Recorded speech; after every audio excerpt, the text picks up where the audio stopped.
Okay, so here we are in the SU85. So, another Tier 5, and I suppose the Russian version of the Stug 3 in some ways.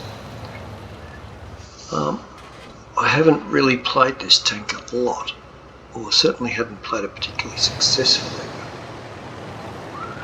With, oh, here we go, look at this bot. Yeah, just drive straight into me and park behind me, you big thick bot, you.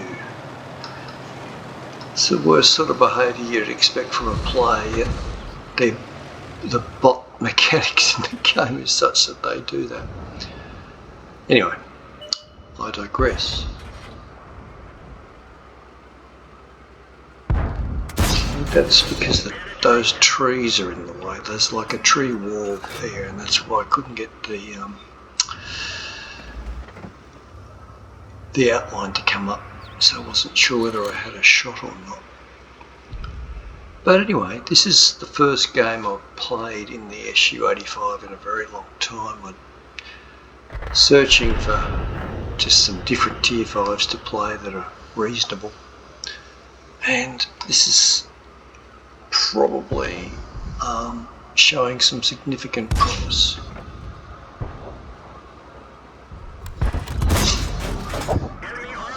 I think the thing that's surprising me is how good the gun is.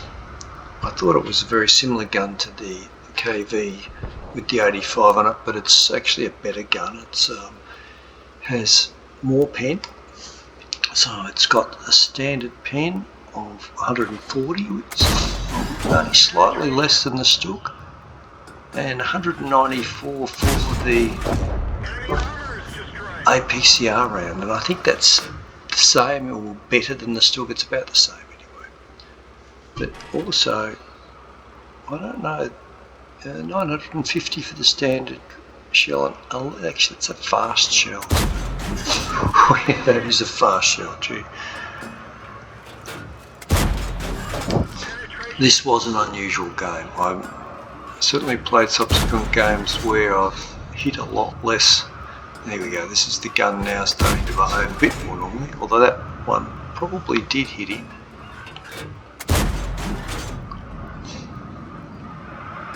And there he goes again. Oh, he's behind the building this time. Oh, there he is. Oh, it's a player, that one, I think, maybe. Oh, maybe not. He's not really behaving like a player.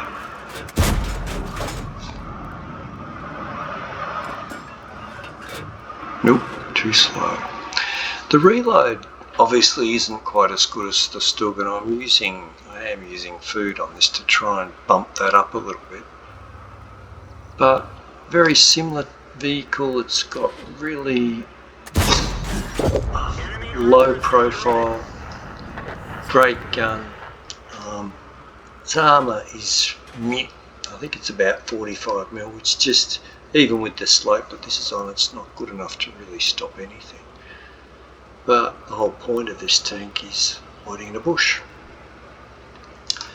You can be like the Stug under certain circumstances. You can push, but you've got to be very confident you've got team players around you, and that you're going in and perhaps against low health tanks, so you can take them out pretty easily. But I'll tell you what, having the 180 damage is really nice. Like the Stug has 135, but the extra almost 50 is quite nice, and it gives this thing quite a reasonable DPM. But you know, as with all things, DPM isn't everything, and more often than not, here we go. More often than not, it is actually the alpha that really makes a difference, and perhaps less so in some of these Tier 5 games when you do come up against rapid fire American TDs. But anyway, this thing is not bad. I've played a few more subsequent games after this one. It's proving that extra alpha is just proving to push up the damage per game substantially.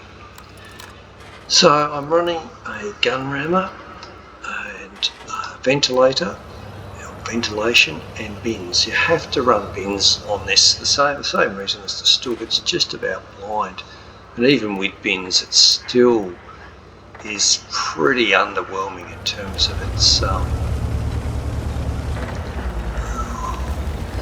looks like we're in a bit of trouble now. So pull back and get in a more defensive position.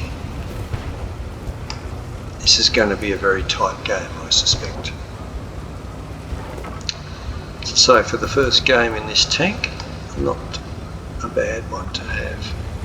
So I've done 1600 damage at this stage. I've got 3 kills. Let's see what else we can do. Now, this isn't a bad combination. I'm not going to go in front of the Leaf because he's actually got better view range than I do. It's notorious, the Leaf Blower, for having maxed out view range. It can outspot most tanks. Really, he's doing a good job too, this guy. He actually gets, I think, at least 3 kills. He's got 3 now. I think he actually might, I don't know if he get any more, but I'm using him, I guess, a little bit to be my spotter. At least another KV-1's going to have really, really poor view range. Oh, the Wolverine has just taken out our other player there. Oh, now, although this thing is quite a bit faster than the Stug, it still isn't what I would call mobile, particularly turning. The Stug's actually really agile turning. This thing is quite slow, but it has the additional speed. Here we go, there's the KV. Let's get around and start firing. You can see just turning around to get onto this KV takes a while. Nope, haven't got a shot there. Oh no, it's not a good shot. So I'm going to head back towards the cap a bit, just so I can get a bit higher. He won't be able to see me unless the other tank's moved up.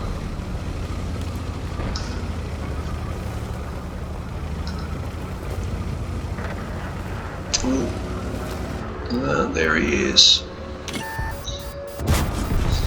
Managed to hit him without taking any damage. Now, the Leaf Blower has been spotted in all of that.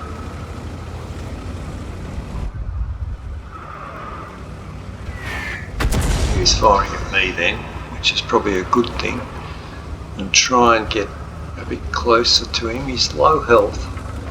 I think my gun's almost as fast firing as his, almost.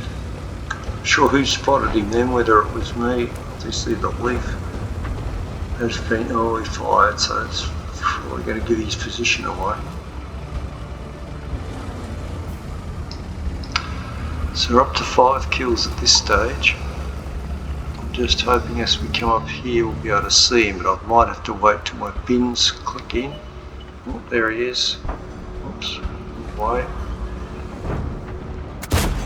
And that was a bad shot, completely missed him.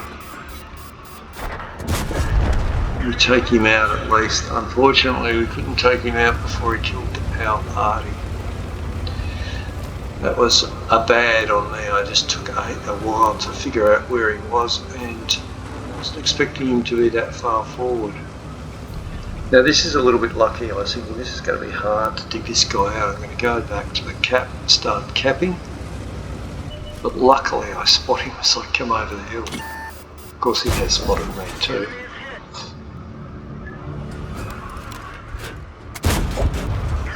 Two low rolls, there you go. 2 low rolls left you with 20 HP instead of killing him. Because I should have rolled 180 on both those, you would have hoped. Anyway, he's not going to get away. It's very unlikely. I don't know how. You never say never, but that's the end of him. 7 kills, about 2400 damage with a blind shot or two in there, and a really good victory for our first game in this thing.